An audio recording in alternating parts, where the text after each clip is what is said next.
Today on Wolf Kage Los Angeles, we're diving into a fiery exchange on Capitol Hill. RFK Jr. went head-to-head with the House Appropriations Committee. Now, you think by now they'd know better, but for some reason,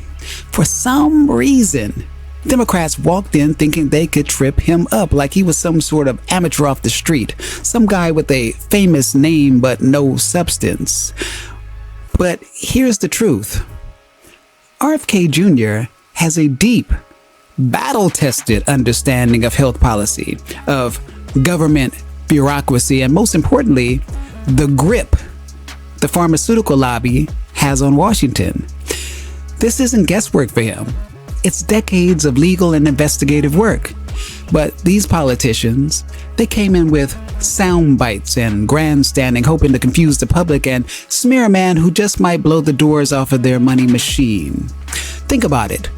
Big Pharma spent over $376 million lobbying Congress last year alone. That's more than oil. That's more than defense. That's more than tech. So when someone like RFK Jr. starts making waves, you better believe they panic. The narrative shifts. The headlines spin, and suddenly the man who wants to make America healthy again is accused of trying to gut Medicare and Medicaid.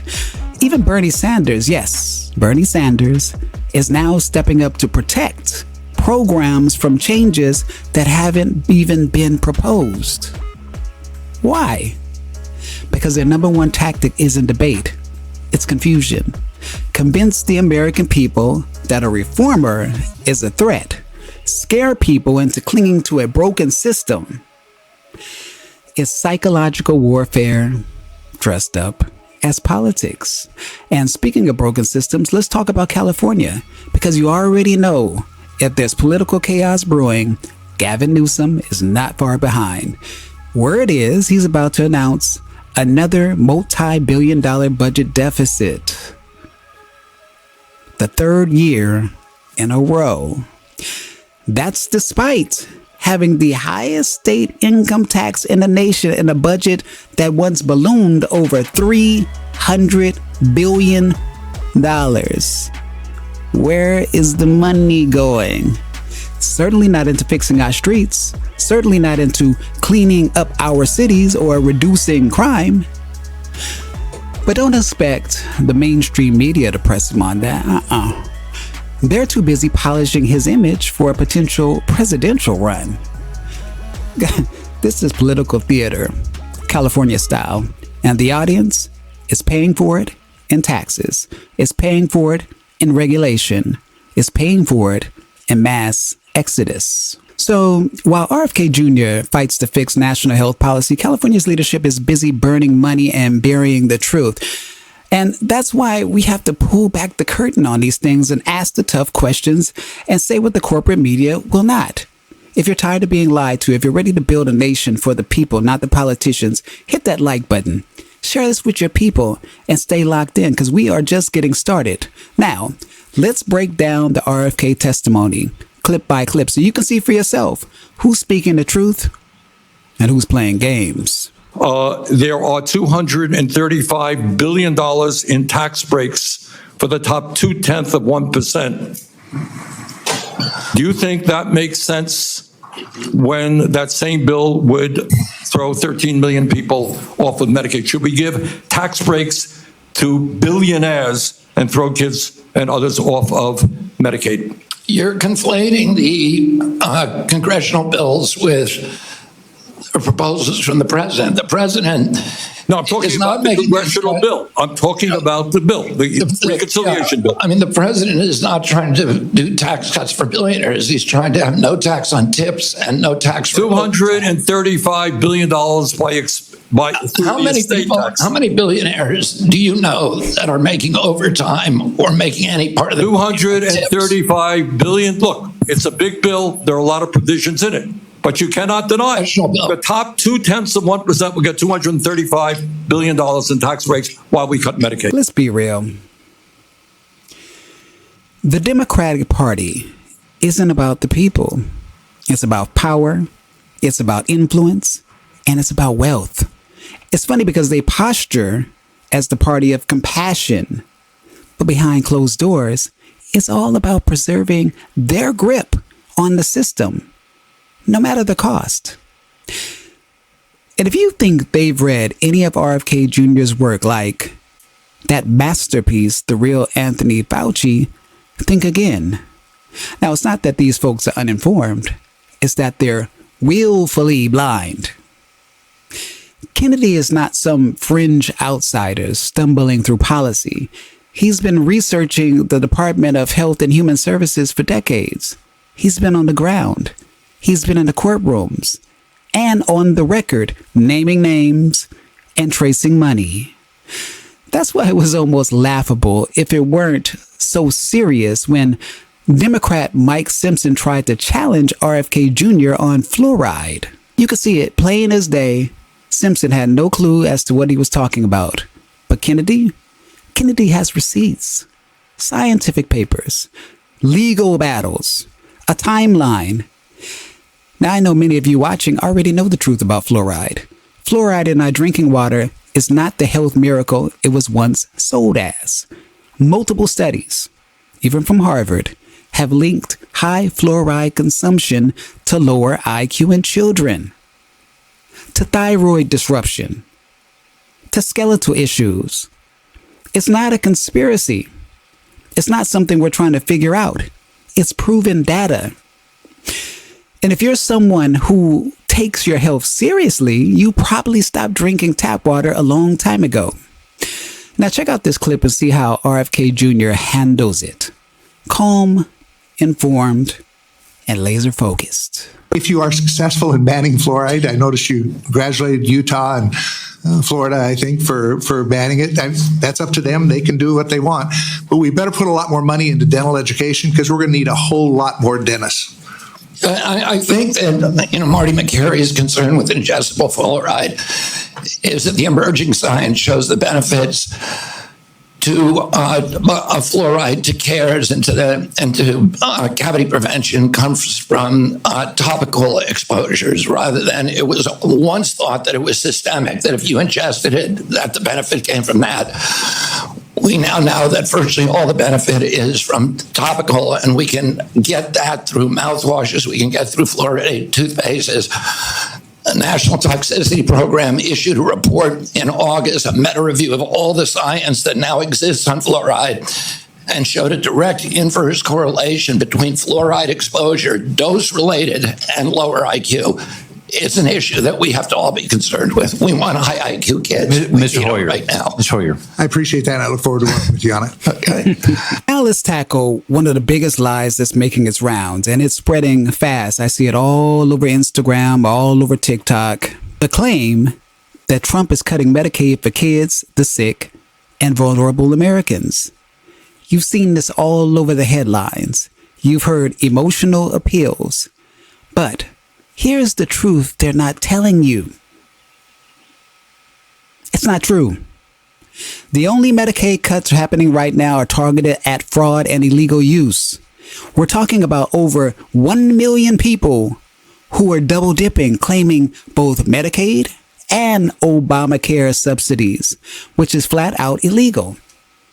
And another 1 million undocumented immigrants in California who were quietly added to the Medicaid rolls under Newsom's policy, despite not being eligible under federal law. This is not about cruelty. It's about cleaning house.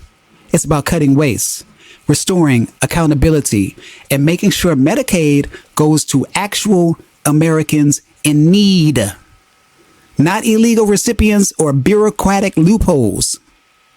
Don't let the spin fool you.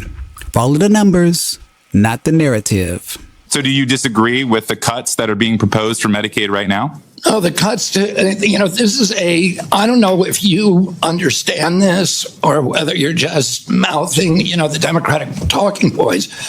The cuts to Medicaid are for fraud, waste, and abuse. And I'll tell you what that means. It means that because of DOGE, we were able to determine, and it's about 8 million people who would be affected. Because of DOGE, we were able to determine that there are 1 million people who are claiming Medicaid from multiple states. That's illegal. It's theft. You're not allowed to do that. There are another million people who are collecting both under Obamacare and Mr. Secretary, that has nothing to do with the budget that's these are actually the only being cuts that are proposed being in the made. House. These are the only cuts that are being made to Medicaid. That's not true. Yes, it is. There are another million illegal aliens. We announced a law yesterday, a rule yesterday, we're not going to pay illegal aliens anymore. And guess what Gavin Newsom did this morning? He said we're going to take all the illegal aliens off the California Medicaid rolls because the feds aren't paying for them anymore. So the compassion ends. Secretary, let me focus you on the actual numbers of the budget that's being proposed. Secretary, I regain my time. I think what you are saying is absolutely inaccurate in terms of the 13 million Americans that will lose access to health care. Let me tell you, the folks in my district are not actually getting Medicaid in another state. They can't travel to get it in another state. The clinics that are providing that life-saving care are the last resort for folks. Let me tell you the last category.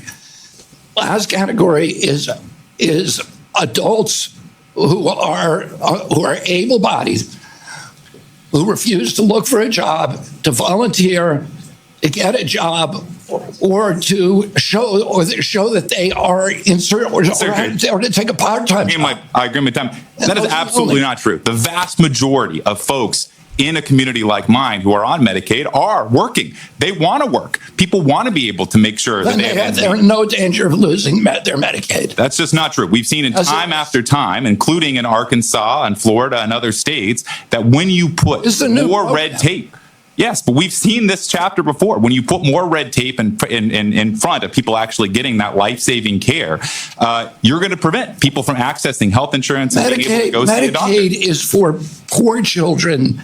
It's for women, for mothers, and it's for the disabled. It is. And 13 million of those people are going to lose health insurance if this budget becomes law. They're already losing their health insurance because of all the able-bodied people who are not looking for jobs on Medicaid. All right.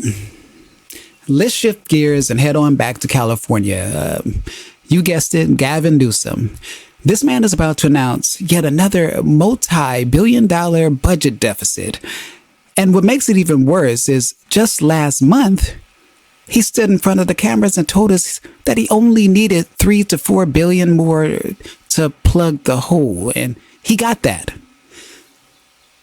So how is there a new hole even bigger than the last one? You know, when someone can lie that easily, when someone can burn through the hard-earned money of millions of Californians, funnel cash to lobbyists, to donors, and shady business partnerships with no accountability, no media pushback or coverage, and not even a slap on the wrist, you've got to ask, what's really going on here? There is no way someone gets away with this much, this often, and still has presidential ambitions?